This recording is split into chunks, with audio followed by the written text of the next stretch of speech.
Live பண்ணிட்டேன்னு எனக்கு okay sir we can start now. Charles? Yes sir, we can start now.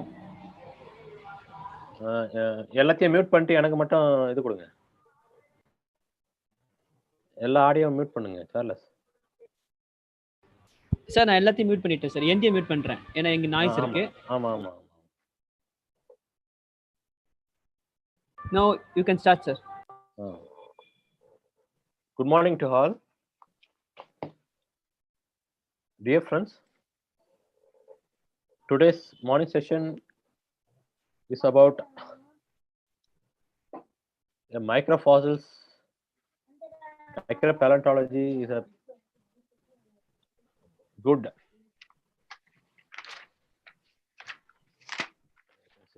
micropaleontology is a good career choice. That was the topic today, and it was presented by Dr. K. Ayasamy. Dr. K. Ayasamy is a retired Deputy Director General from Geological Survey of India, and he is well-known paleontologist all over the world. Dr. Ayasamy has completed his BSc and MSc from Presidency College, Chennai, from 1968 to 73, and he did his PhD in IIT Bombay in 1986. Actually, Dr. Ayasamy started his career in ONGC as a technical assistant immediately after his MSc degree, and he joined GSI in 1975, and Dr. Ayasamy was the first rank holder in UPSC at that batch. He was served GSI in several capacities as a geologist, junior geologist, senior geologist, director, and he also served in Ministry of Mines as a director, a very rare position the geologists will get. So he has also served in the Ministry of Mines as a director for more than 3 years, and he was promoted as DDG in 2010, and he has got retired in 2011. It's about his services, and when talk about his scientific contributions to the community, he has studied the entire southern Cretaceous ammonites. As I said yesterday, granite means Kanishkan, ammonites means Ayasamy. So that is what means. Ayasamy will always be there when ammonite is there. Ammonite is there where Ayasamy is there. So that is they cannot split to each other. So he also has studied other cephalopods. He has discovered new forms of Stegosaurian and Carnosaurian dinosaurs in Cretaceous rocks of South India. He was the officer trainee of the first oriental courses of GSI for the geologist, and in 1977 to 78 itself. He was the convener of National Working Group of IGCP, land-ocean interaction of the carbon cycle and biodiversity during a Cretaceous in Asia in 1999 to 2003 and 2004. The person you're calling is not answering. Please try. Corresponding member of the subcommission of Cretaceous stratigraphy, he was a corresponding member from 1985 to 95. He was the chief editor of the proceedings of 9th International Gondwana Symposium in Hyderabad in 1994. He was a museum curator of geological survey collections in Kolkata from 1985 to 96. He was the head of the paleontological division in GSI Hyderabad. He was a global co-leader of IGCP 507 on paleoclimates during Cretaceous in Asia, convener of National Working Group IGCP in 522. He was an administration of Mines 1 and Metal 4 sections. As I said, he was served in ministry also. He was member in many governing bodies, academic institutions, professional bodies. and he was the head Geological Survey of India's training institute in Southern Office in Hyderabad. In fact, he was a key man in creating the institute, and he was the right person who inaugurated the institute for the geologists all over the world. He has published more than 40 national and international papers, and he was very much interested in photography, learning foreign language. He knows 5 to 6 languages, and he is always. I can say he is a e person. He always communicates us with mobile. Even younger generation is not familiar with the systems. He is very familiar in the system. Latest technology. That's what I want to say. And I had an experience of traveling more with Dr. K. Ayasamy, and I was very much privileged to be the co-traveler with him. He was an excellent field person, and I should read 2 or 3 pages for his biodata, but time is not permitting me. We are already late. In this end, I end my introduction of Dr. K. Ayasamy. Now I request Dr. Ayasamy to take the session. Sir, please. You kindly unmute your audio, sir.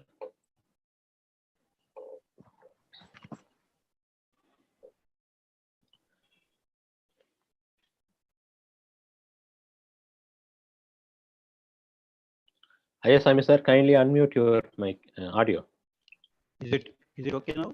Yes, sir. Yes, sir. Little bit louder, sir. Yeah. Good morning to all of you. At the outset, let me thank the principal of Presidency College, the head of the Department of Geology, Dr. Gautam, Mr. Charles, the guest lecturer, who is arranging all this media visualization and presentation.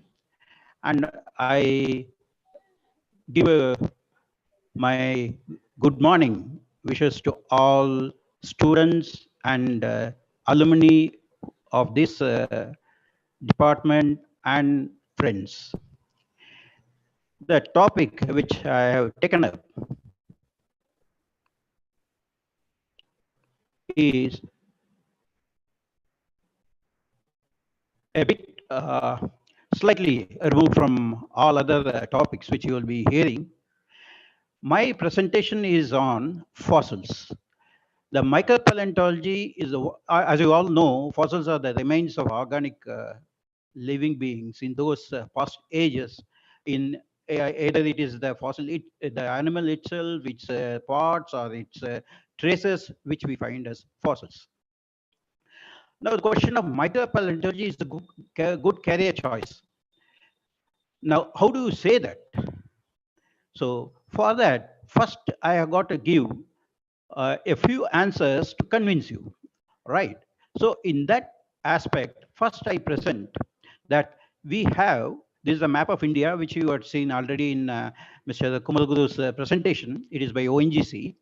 You can see the sedimentary basins of India covering almost half of Indian geographical area. So definitely there are good areas where you can find good many fossils. Now, after convincing you that we have quite a good amount of areas where you can find fossils, we go to the next one and see what is the gain of a micropaleontologist. Now, as per the ONGC, which I have seen, the starting salary itself comes to around 10 lakhs in India. It's a good welcome salary. The working environment is mostly in the air-conditioned micropaleontology laboratories. And for literature, the readily available catalogs of Foraminifera, Ostracoda, and diatoms, and many advanced stereoscope microscopes and also SEMs, scanning electron microscopes. Practically, there is no hazards envisaged because no strong chemicals or heavy equipments are used. The opportunity to view, review, and pursue academic research. is the gain. Now, continuing, contributing to scientific publications, research, seminars, colloquia in India and abroad are given. Creating new fossil species and assigning etymologically tallying names to them. You honor somebody and his name as a fossil name. Employing maths, statistics, if you are poor in biology, you can also get into paleontology and do mathematical paleontology and also statistical paleontology using for quantitative methods in stratigraphy. Supporting decision makers by providing environmental data on carbonate reservoirs in oil exploration projects. This is a very major contribution by paleontology because the, as you all know, the entire Western countries, the oil companies are private. So any money they want to give for drilling or exploration activities, they want a clear-cut project and a presentation, and paleontology has a major role in that. Getting an oil in a particular well is not the end of exploration. The development of the entire field is also equally important because, as we all know, the oil floats on water. Now, if we are not drilling properly at the center and drilling at one corner, the water enters the well instead of the oil. So we lose a lot of money because you've got to eliminate all the water to get the oil. So water cutting is a problem which has got to be looked into and for which paleontology gives a lot of scope. Now, a micropaleontologist has to continuously read, review, and toil to get his project or papers published.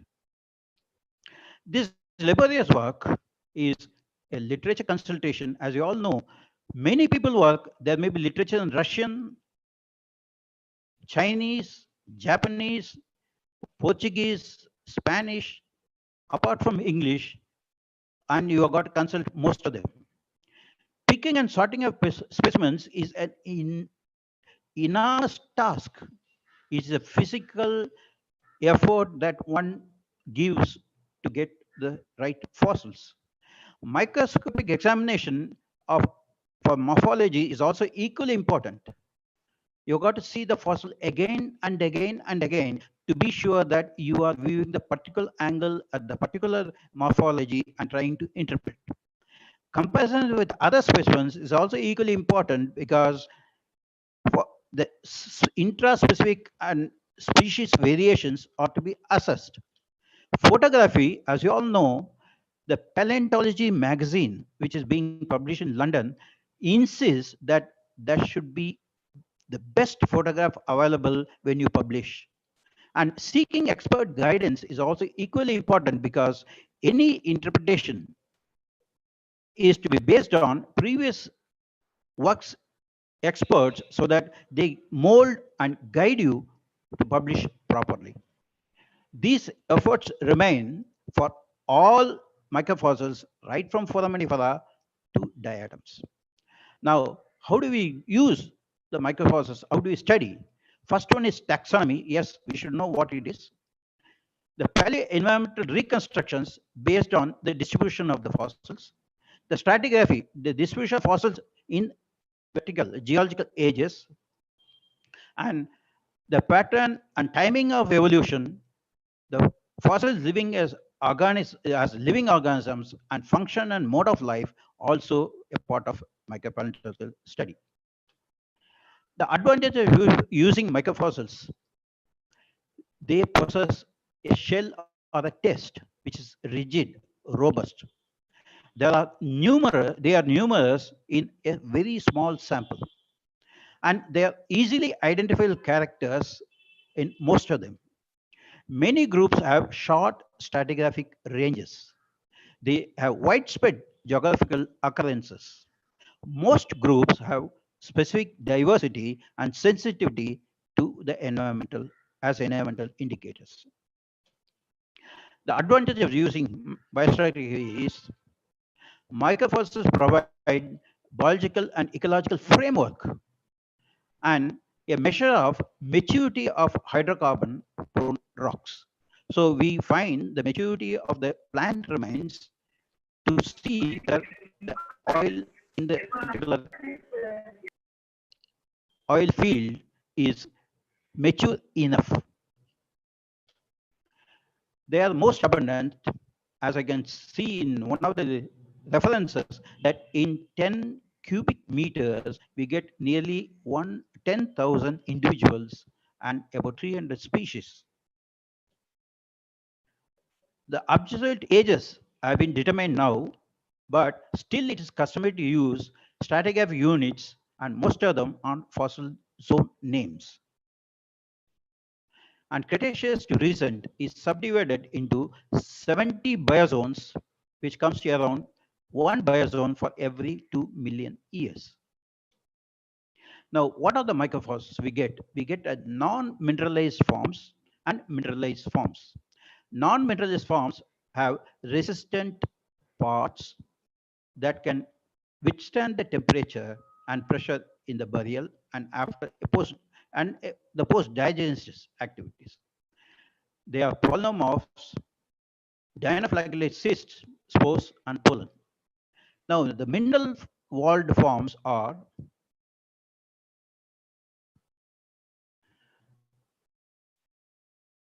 silicates, which are diatoms and radiolarians. Calcium carbonate tests are coccoliths, ostracods, and most of the fossil foraminifera.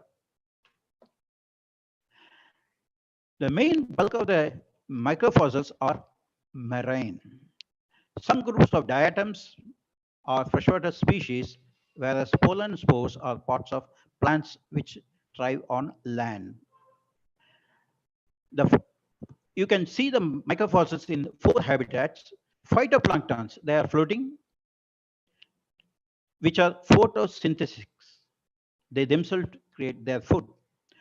Microzooplantons, they're feeding on them. Benthic organisms, they live at the within or surface of the ocean bottom. Other microfossils stem from other organisms like conodons, pollens, and spores, part of the living organisms. Now we will come to the microfossils one by one. I will not be describing them in detail, but I will give you a glimpse of it because we have taken up this micropaleontology as a basis for this discussion. First one we take it is acritarchs.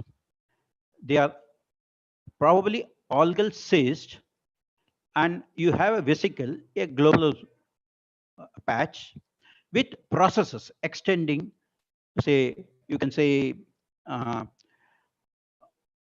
extending nerves or arms or whatever fashion you want to describe them. And this, how they are distributed, how different it is from one to another, gives the generic and species determination for acritarchs. When we come to dinoflagellates, again, it's an algae which has got different forms and very beautifully preserved in rocks.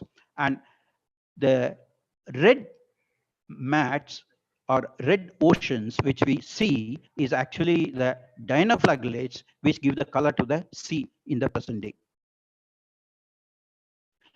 We have the coccolithospores, which are again algal remains which has different forms, and they have the coccoliths, as you can see here, the circular forms which form the coccoliths, and if they are numerous in number, they themselves form the chalk. The chalk of Dover Hills, which you would have all read about, is because of these coccolithospores. We have the diatoms, again an algae with a frustool, and you can see that it is like a box. One wall is covering the other, and there are different forms and different ornamentations which again give the opportunity to divide them into species and genera. Radiolarians are again the one which are delicate skeletons distributed in the oceans, and we find them quite common in deep sea sediments. The conodonts are problematic earlier. Now they have come to a conclusion that these are elements of jawless vertebrates, which are again are parts of those vertebrates which is phosphatic, which is preserved, and we find that these can be used well for biostratigraphy in the late Paleozoic. Pollen spores, even today, they are part of the plants, and the distribution is widespread because they can carried by the wind. They are found in lake sediments, river sediments, and in ocean sediments also. And we have usually, because of the light, easily transportable forms, they are widespread in that there are varieties, and we have the pollens and the spores. What we are seeing is the pollen. The spores are also there, and these are the fruit-like. These are the bodies which can be carried far off places, and the distribution is so high that any borrowed data, if they are analyzing for micropaleontology, they prefer to have foraminifera and pollen spores for biostratigraphic utility. Coralline algae is a microfossil which actually people study intensively because they have reef associations. So coral algal limestones usually form the reservoir rock for many oil deposits. And as you, the section which you have seen is similar to the botanical sections which we see on the present day algae. This one form is the micromammal, which one of our business college students is continuing as his research project. As you can see, they are very, very small animals which have, similar to all other mammals, they have the molars, incisors, and premolars, and so on.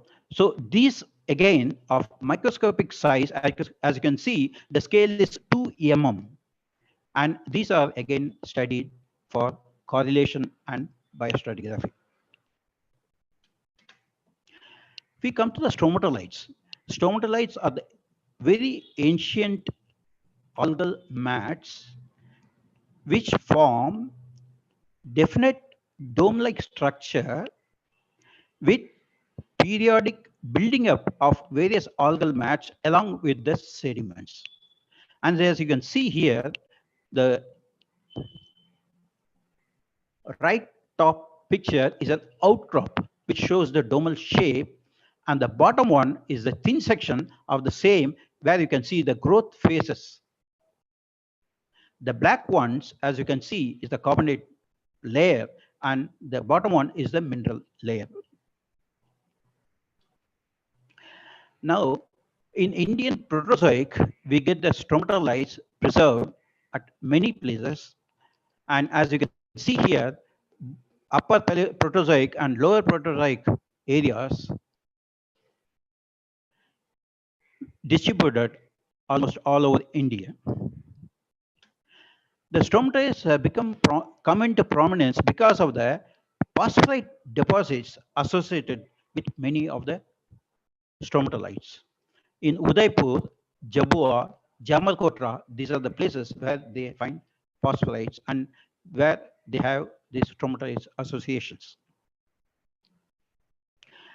This is a new find which has happened a few decades back, that small shelly fossils. As you all know, the Ediacaran fauna occurs in Australia, and between Ediacaran fauna and the first trilobite, there is a gap which is filled by these small shelly fossils. These small shelly fossils were reported from India also for their Precambrian Cambrian boundary stratigraphy but it didn't give a conclusive evidence for a transition from Precambrian to Cambrian in the Himalayas. So we are now following only the Chinese model. Now, these are the areas where these small shelly fossils can be studied. As you can see, even the Kadappas, the kernels may be used for such a study. When you come to ostrograph, which is very familiar with many of you, they are shell forms covering the body, and you have the left and right walls and the anterior and posterior sides and dorsal and ventral. The problem with many of the paleontologists when they teach is that they do not come to cover the paleontological aspects in as a comparison. What happens is, say for example, this ostrich shell, you have the left and right walls. Similarly, you have in bivalves, left and right. Brachiopods, you have two walls, though not left and right, but they are dorsal and ventral. This is how it is to be taught, so that a person remembers when he sees the shell, he should see the shell left or right, and the hinges. It is the same. Here also we have the hinges and the ornamentation of the hinge. It is similar to what we see in bivalves. So that is how it is to be compared. I don't know why paleontology is treated as something peculiar, a new science, which is Greek and Latin to many. It is not the case. Similarly, we'll come to that. So this is the ostracod. As you can see, these periodically remove the shell so that you get an ostracod carapace at different sizes, which is indicated by the insta, which you can see on the top. So that is a shedding of different sizes of the ostracod periodically, so that when it grows, it sheds the earlier one and builds a new one.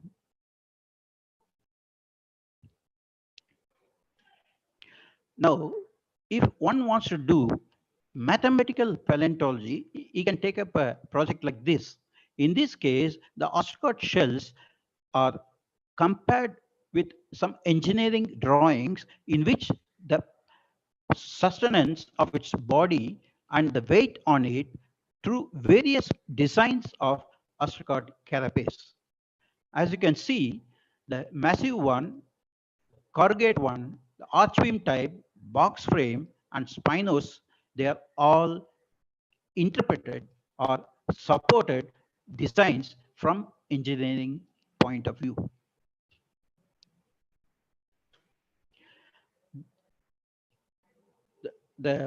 We come to the foraminifera. In foraminifera, we have a single-celled organism which develops a test, a shell. This shell, the probability of this shell being developed is maybe because of chemical, biological, or physical pressures on the particular animal. And this actually is reflected in making different forms. So you get an agglutinated, that is, from the sediments, it develops its own taste. Porcellus and hyaline are secreted, and they form the test of different foraminifera. The usual foraminifera, when it is taught, we can always say that it is similar to the ammonites. You get a coiling, you have an aperture, you have sutures, and coiling becomes uncoiling. It becomes straight like a baculitis. It becomes uniserial. Similarly, when it is being taught, we can have comparisons with other forms of life so that it becomes easy to understand. Now, we have these two fossils, a Palatis and a Nummulitis. Now I have the hand specimen, which is on the top, and in the bottom, you have the cross sections, and you see so much of similarities. But when you take the next section, it is totally different. So that is how we are going to study. It is not that in one angle we conclude. We got to see other angles also. You can see the nummulitis like a diamond shape, and you can see the palletisphere, a thin laminae. Now we come to the oil generation, migration, and entrapment.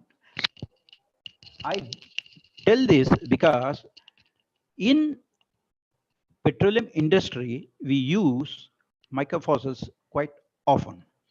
Now, we have the generation of oil at the bottom and its migration through some ways, either maybe a fault or something, through a particular area where it can get accumulated and it is properly trapped to become an oil field. Now, how we are using the microfossils? First is establishing the stratigraphy and deposition environments and source rock geochemistry. So all these three are dealt with with the help of fossils. Whenever they do seismic survey, they do identify some contacts as lines in the seismic profile. Once these lines are there, it is the duty of the paleontologist to put the stratigraphy. So this is how we do it. We have the contacts already known from the seismic survey, but when it comes to the paleontology, we are supposed to interpret and put a Miocene there and a Paleocene there. And micropaleontologists will be helpful because oil drilling is very, very costly affair, so that as you can see on the slide, you have the offshore with one single rig, you diversify to different directions to get oil. You put a derrick on the shore and drill to the marine sediments, or when one well is stuck, we use the second derrick, drill through and have a relief well. And if one derrick, from one derrick, if the oil drilling bits are stuck, we cannot drill further. We have a side tracking and drill from the deviating and then drilling further. And multiple zones with one particular hole, we try to cover more than one sediments, as it was done when I was working in ONGC, that Lakwa 64, where I was working. First, we drilled to the T pumps, oil show was there. We went up to barrels, again, oil show was there. So multiple zones we cover, and inaccessible areas, maybe below the mountains, we can drill and get. For all these, a help from micropaleontologists will be very, very vital. Now, this is how the correlation is done, as you've all seen in many of the textbooks. And this is the distribution of coccoliths. As you can see, most of them are long ranging, but you see the association. That is more important. At one level, how many of them are occurring together? That is the assembly zone. And in this is a distribution of microphoraminifera, microfossil foraminifera. You can see the range itself is very, very less compared to what you have seen in the coccoliths.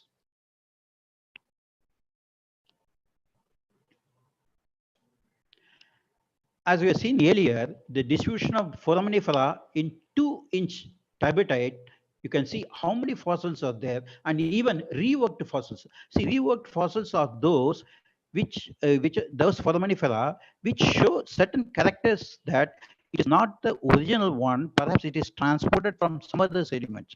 The clue is, one is the smoothing or complete erosion of the morphological characters on the test part.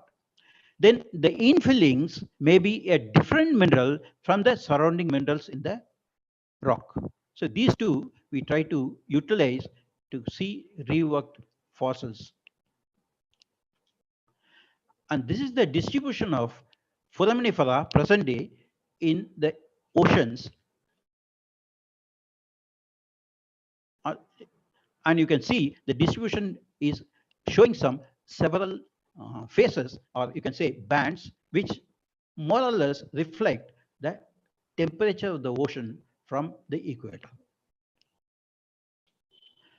This is the distribution of foraminifera in a sea bottom. As you can see, the near to the shore, the foraminifera of rotalids and textularids, they are more compared to miliolids.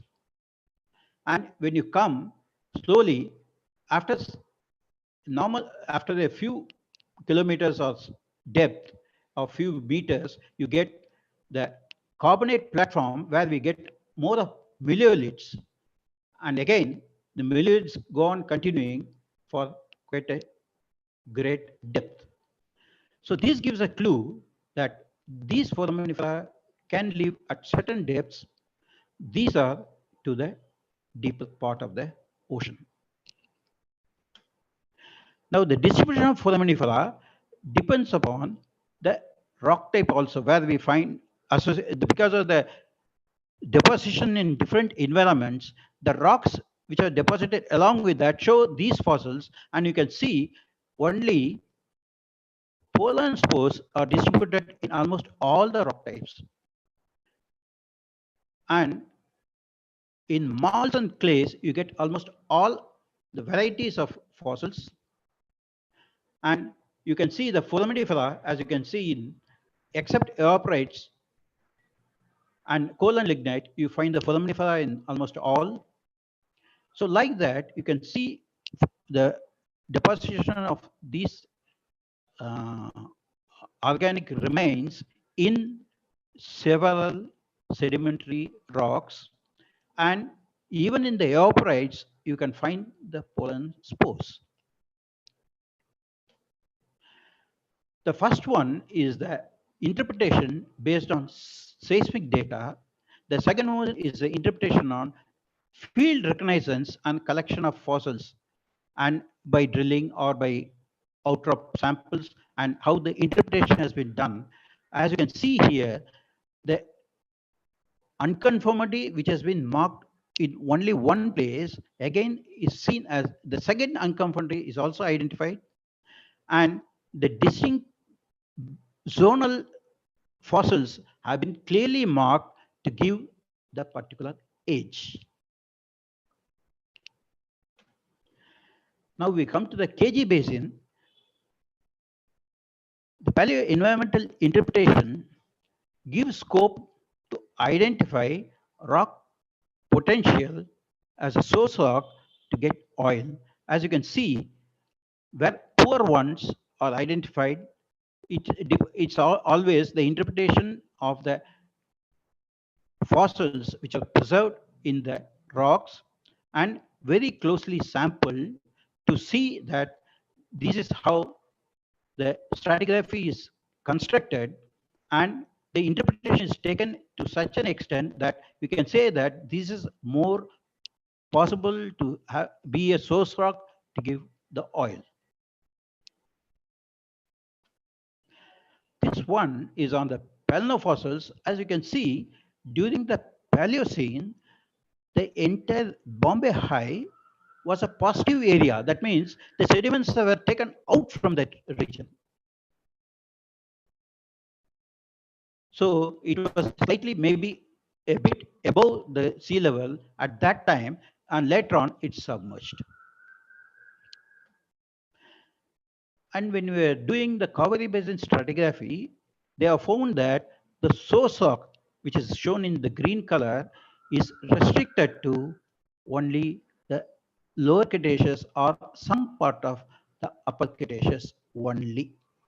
All others are not source rocks for oil in Kaveri Basin.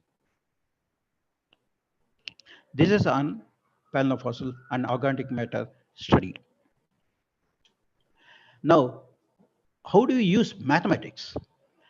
You can see that this is a map of Western Africa where the fossils were collected from the boreholes in some of those areas which are marked there in Libya, Nigeria, and other places.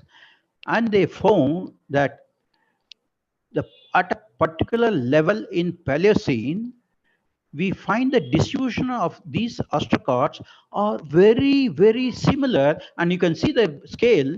It is 400 meters scale, 400 kilometer scale. And you can see the distance should be more than 1,200 kilometers. And still, how the similarity has come. So this was interpreted that there would have been a local sea which has spread across the Saharan area, and these particular ostracods had free flow of distribution and intermingling with all the areas, so that we had the similarity of these fossils. This is the basic statistical analysis which I am showing. And there are multivariate analysis also which can be studied mathematically. And this is a geochemical data where the section of the foraminifera has shown that we have the digestion, the acidic digestion of a part of the test, which again can give a clue for the ocean acidification. Now, forensic palynology, this is very interesting. In 1959, in Austria, a man disappeared and there's no clue what had happened. The police could identify a muddy pair of boots of one of the persons who is a suspect. The local palynologist was employed and he found the mud contained 20 million year old fossil of pollen, and the occurrence of this particular element will be in a small area on the Danube River. So when the suspect was confronted with the argument that this particular person has traveled up to that area, because the pollens indicate that he has traveled, he has to admit that he had done a mischief or a grave blunder or a murder. Now, after hearing this, what is going to be the gain of retired micropaleontologists? First one is the retirement salary will be very, very high, as you can see here.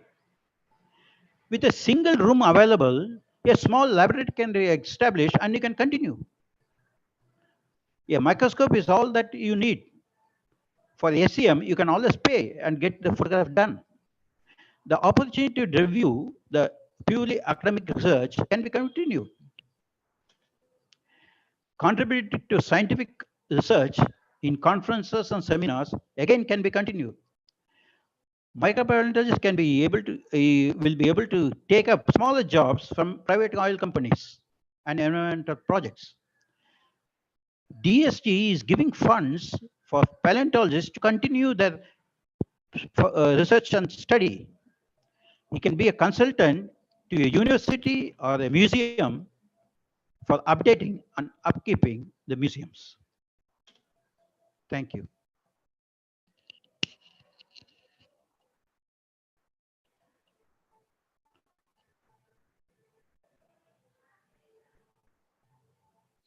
Thank you, sir. Thank you so much.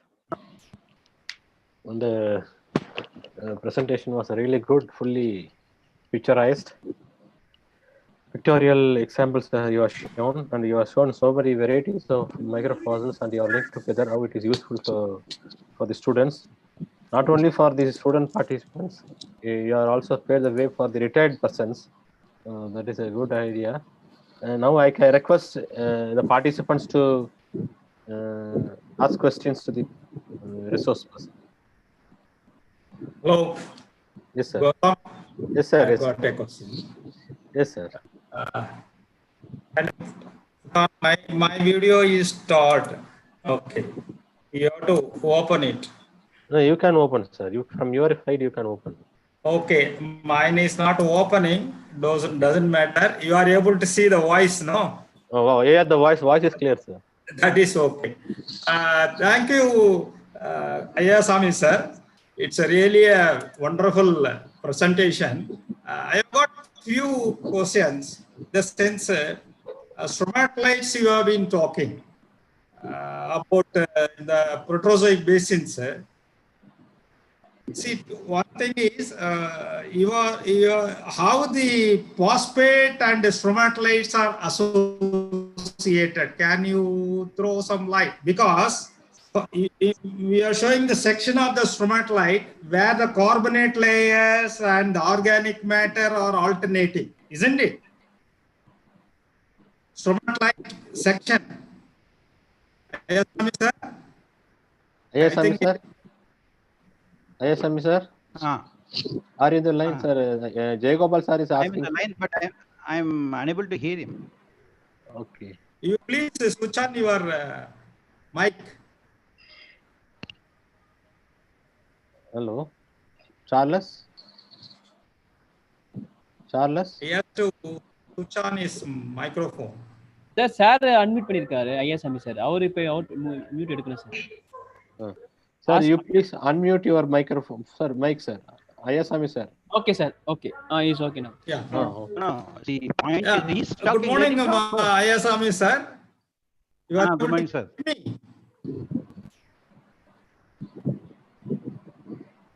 Hello. Sir, you are very much audible. Please ask. Okay, okay. See, you are showing a section of the stromatolite where the alternate layers of carbonate and organic matter, isn't it? I think he's not hearing. Yes. Yes. Isn't it? Okay. Yes. And how they are related to phosphate? You are telling phosphate, it's because stromatolite can occur anywhere. You see, if you take the Kadapa basin, it is 12 kilometers thickness. Stromatolite is distributed the entire thickness. But how the phosphate and stromatolite are related? See, the first and foremost thing is the growth of stromatolites is not in the ordinary ocean waters. As you can see, present day stromatolites in Shark Bay, which I visited, it is in an enclosed bay. That is, it is hypersaline. So the deposition of these chemicals is expected along with the stromatolites in that area. So the precipitation of phosphates is also possible in those areas. For your information, I think you may be aware, for phosphate in the pH scale, it will form around 7, whereas carbonate is at 8. So though it may look very near, they are entirely different range. So both carbonate and the phosphate cannot occur together. True, but what I said, Maybe it is in a enclosed lagoon only the stromatolites come up. So when the seawater goes up, more influx, naturally the entire thing changes. The pH value changes. See, So, stromatolites can. Could you follow my point? Stromatolites are traps of algae. It is not algae itself. It traps. Yeah. So it traps anything that is catch. It can catch it traps. Yeah. So another thing is, what about I am reading in the paper, what about the getting the oil in Proterozoic basins?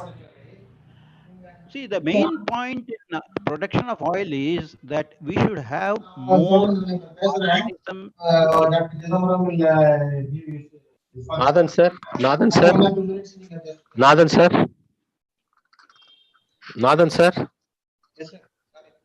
Sir நீங்க கொஞ்சம் போன்ல பேசுறது இங்க கேக்குது அதனால. சரி okay sorry okay sir please continue Jayagopal sir please continue. Yeah. So what about the getting there? Because a lot of reports are coming that oil is being explored in Proterozoic. Can we get in that preliminary evolution of the organism? Can we get oil? We want the nummulities or in the higher level? No. How can we explain? Please listen. First and foremost thing, we want many organisms to die and decay and generate oil, which is perhaps not possible in Proterozoic. I agree. But there can always be a migration. The oil can generate in Miocene and migrate into the altered rocks of older rocks. It had happened in Tripura or somewhere in northeast, where the oil has migrated into the older rocks. Because the joints are available, it migrated. It doesn't mean that the oils were produced there. It is only accumulated there. There are Right. So there are papers.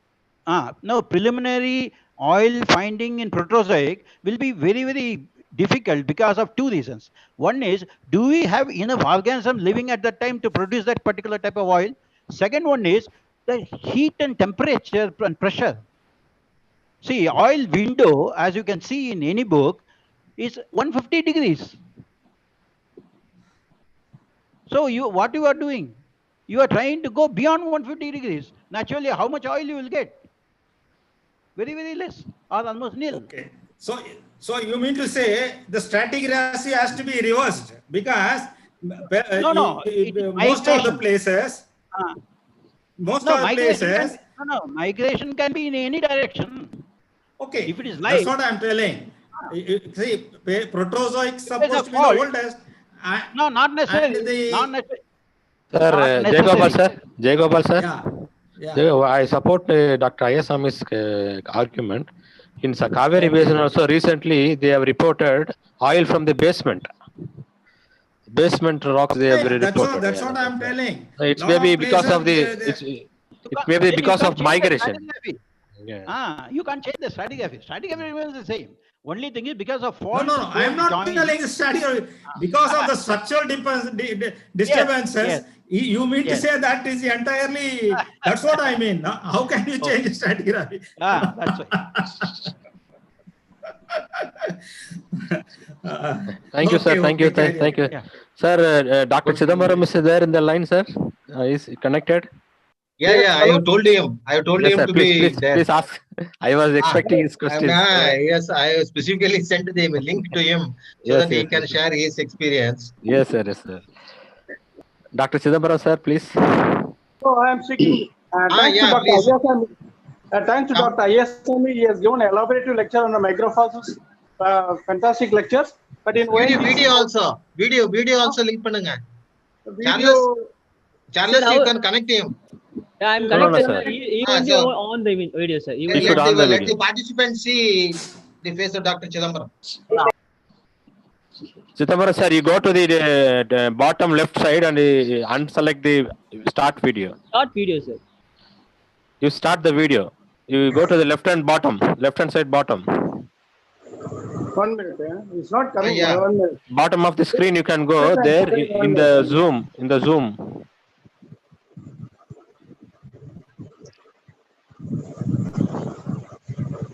In the Zoom. Students are asking. Yes, sir. I'll come to the questions now. Any students?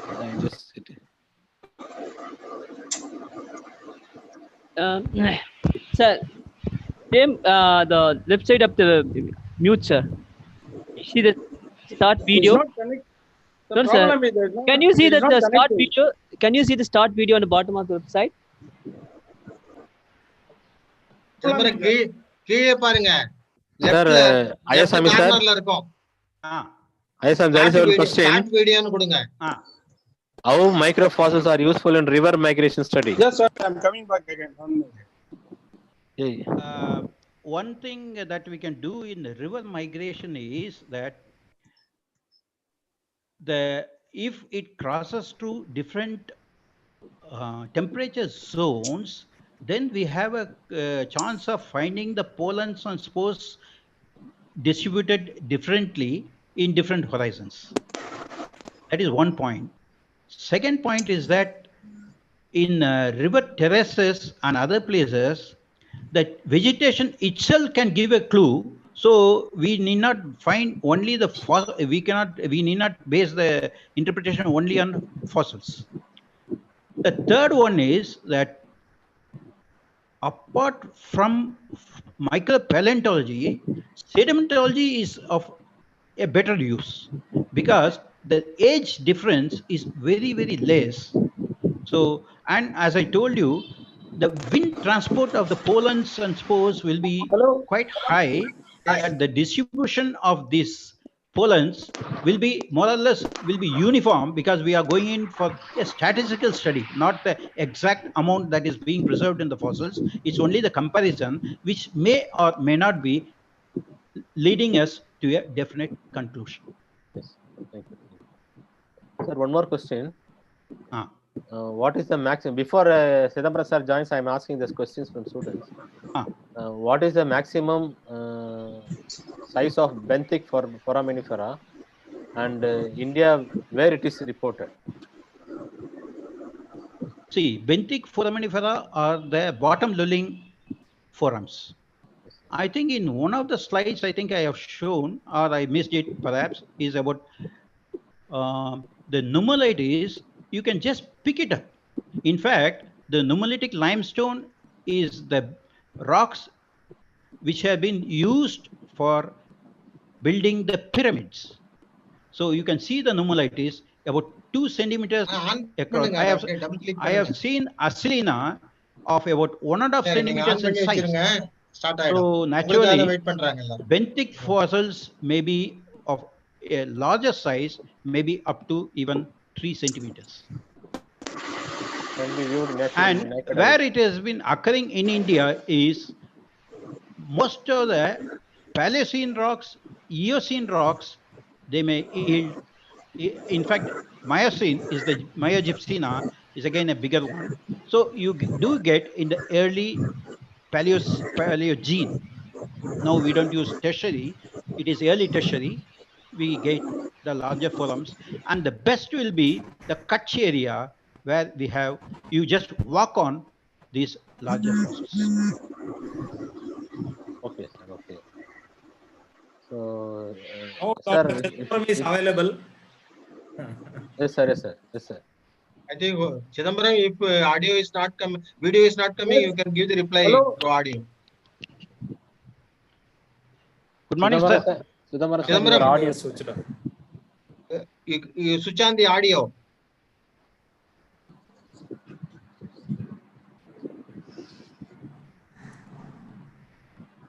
Chidambaram, sir. Yeah. Now you speak. Chidambaram, you speak. Hello. Yeah. The share video. The video is not going. Okay, you speak. I think audio, video is not. We are hearing. We are The hearing. problem is there. Okay, I'll talk. We'll hear you. We'll hear you. Sir, your voice is, hear you. Voice is clear, sir. Please. Voice is clear. Please ask question. Yeah. Hello, can you hear? Yes. We are hearing. Thanks to Dr. Ayasami, he has given an elaborative lecture on microfossils. Particularly in ONGC, we are doing a lot of foraminiferal studies because of since cutting sample is very small, so minute fossils can be recorded from Cretaceous to recent, and at different level what he has elaborated now, from almost Cretaceous to recent, we are doing almost all the basins of India. So most of the sections from Cretaceous we are getting oil from Kaveri Basin, and tertiary also we are getting fossils. Even all over Cambay Basin, Kaveri Basin and KG basins, we are getting a lot of forams, lot of foraminifera. Bombay mostly we are getting larger forams, nummulites, Myogypsina, all we are getting, we are able to identify all what we have discussed about environment, age, correlation, everything we are doing very nicely. So thank you to Ayasami for his lectures. On oil industry, mostly we are using foraminiferal studies only. Hello. Okay, thank you. Thank you, Chidambaram. Thank you. Thank you. Thank you, sir. Since study is on microfossil, the presentation is in a microfossil. You are not visible, but your voice is clear. Yeah. Chidambaram voice is as good as Kanishkan. Yes.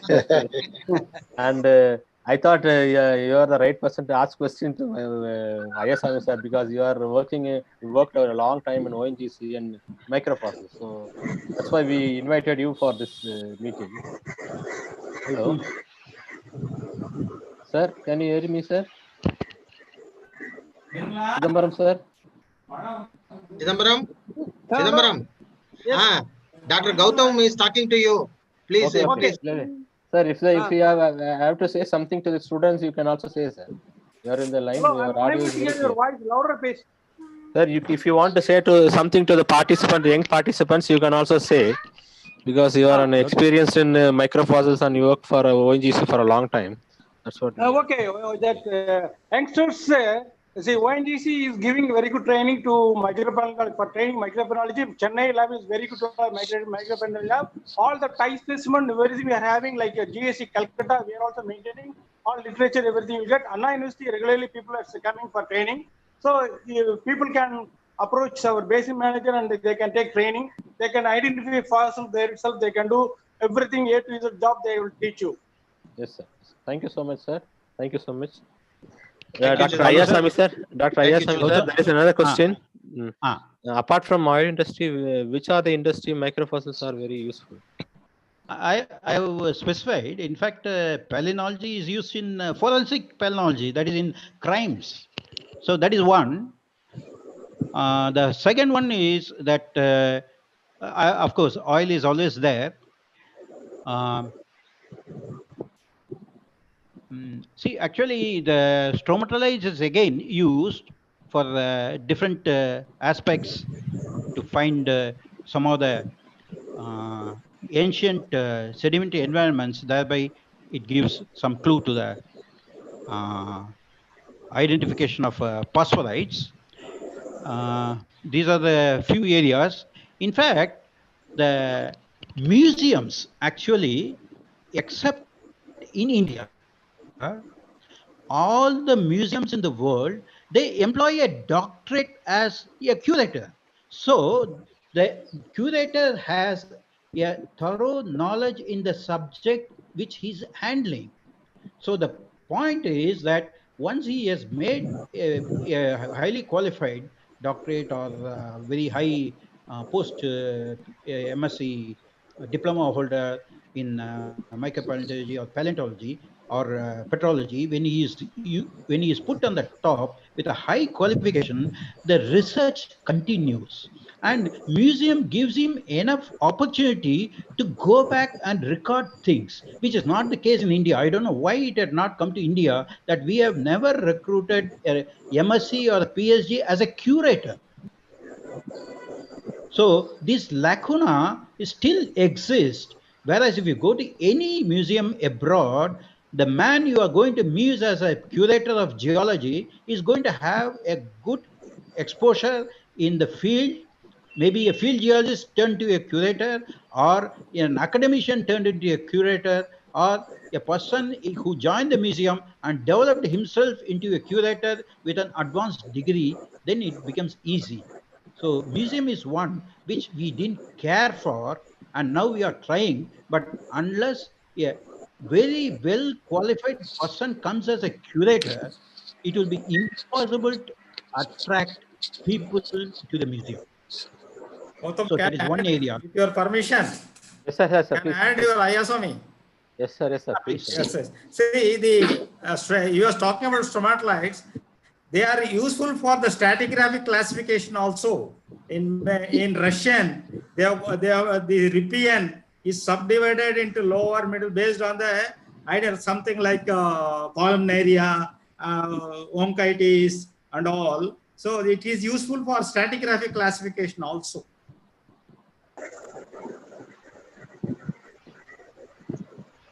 Ayasamy, sir. Ayasamy, sir. Over. Over, sir. Question is over. Thank you. So I thank the organizers. No. Principal. Sir, no, sir. Dr. Jayagopal sir asked some question now. No, it's not a question. Dr. I added him. Added. It's only this one additional usage of this paleontology. Complimented. He complimented, sir. Okay. Yes. Exactly. Okay, one more question is, sir. Ayasamy, sir. Ayasamy, sir. Ayasamy, sir. There is a question. Ayasamy, sir. Ayasamy, there is a question, sir. Ayasamy, sir. Link is right, Ayasamy, sir. There is a question. Freeze dark, sir. Our line. Our line free. No Ayasamy, sir. Tell me. Who can identify microfossils of this mic faces? That was question asked by Rishu Pandey. Who can identify? You can see the in the chat itself. Who can identify microfossils of this mic faces? That was the question is typed. So I don't know. Rishu Pandey, please type your clear question or ask your question straight away. Rishu Pandey. Rishu Pandey.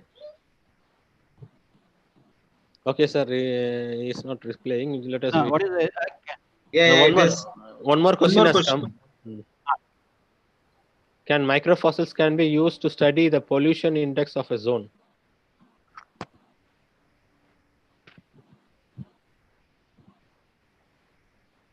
If your audio is not clear, you can also type the answer. Yes, I'm sir. Yeah, pollen itself is a microfossil. So what is the pollen index itself is a microfossil? See, what he has asked is, can you use microfossil in the pollen index? Pollution. Yes, see, pollution, see, again, in environmental studies also, yes, they have used astrocarts. Now, you know Professor Hussain, he has been using astrocarts for sea level changes. He has been using astrocarts for environmental indicators. And even diatoms, if I'm right, diatoms. Yes, you are right. Okay, sir. Thank you, sir. Ayasami, sir. We'll stop here now. Ayasami, sir. Hello. Ayasami, sir, we'll stop here now. If any question comes, I'll forward same to you and you can answer over the mail. Hello. Ayasami, sir, you are connected now?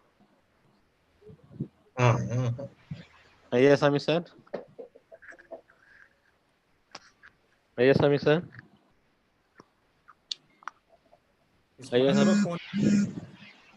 Link link. Okay. Okay, sir. Video varliye. Video varla. Connection. His microphone is just also call பண்ணிடுங்க. Phoneல call பண்ணி பாருங்க. Phoneல call பண்ணி சொல்லுங்க.